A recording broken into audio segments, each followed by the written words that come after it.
So what stands out most about Dr. Yaksh is his ebullient personality, and he clearly has an infectious enthusiasm for science that really is a natural vortex for everyone around him.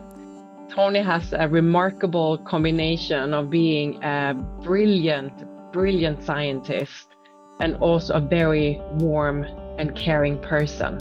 To have worked with Tony is to have picked up some of his enthusiasm for research, his intellectual rigor.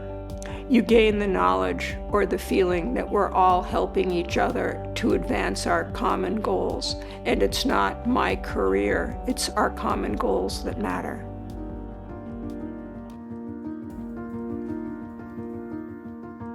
Hi, I'm Tony Yaksh, and I am in the Department of Anesthesiology and Pharmacology here at UCSD. I've been here since 1989. I've been sitting in the same office, behind the same desk, in the same secretary's chair since that day.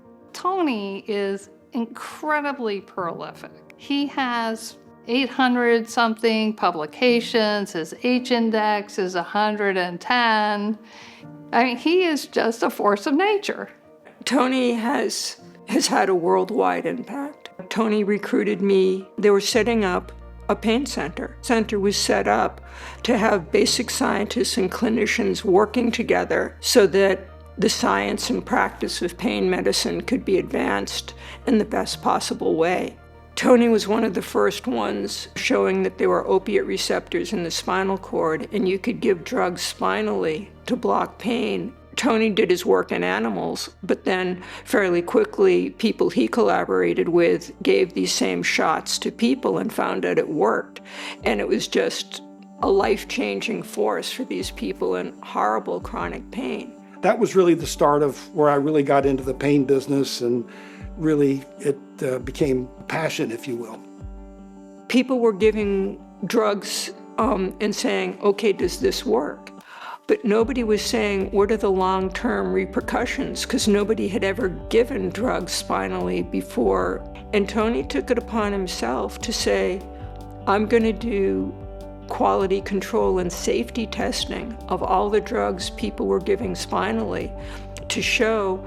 And that kind of thoroughness is what affected my work and impressed me the most about Tony. Almost at every point, I have been blessed with having somebody there that has given me the opportunity, and I think of the word pay it forward as being a prime directive. All of these people are part of this group. I kind of back off and I kind of think to myself, it's kind of like we're all in this together on a dark plane, and it's nothing but fog out there. And every one of these people in this group, linking arm in arm, pushing back the darkness. Because 2 steps forward, 1 step back. This worked, that didn't work, failure, this or that. I mean, we're just wrought with that. And I like to have the fellows think that we're all in this together.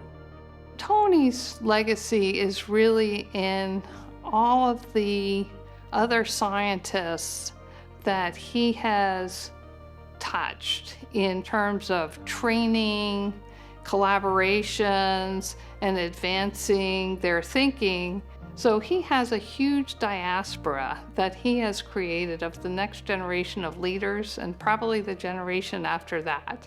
So working in Tony's lab as a student was amazing. So we had a lot of freedom to explore our ideas, and the excitement around research and moving science forward was there in the hallway every day. Whenever we had a new question that we wanted to explore, it seemed like he knew everyone. And he never hesitated in just picking up the phone and call someone. And that really taught me it's better to work together than trying to solve these issues alone. I don't think that he ever have done science to write another paper or, get another award. It has always been because he really wants to change things so that we can make real impact. He's really continued to be an entrepreneur. He's continued to do basic science, and he has continued really to advance the field technically as well as intellectually. So his imprint is going to really last a long time.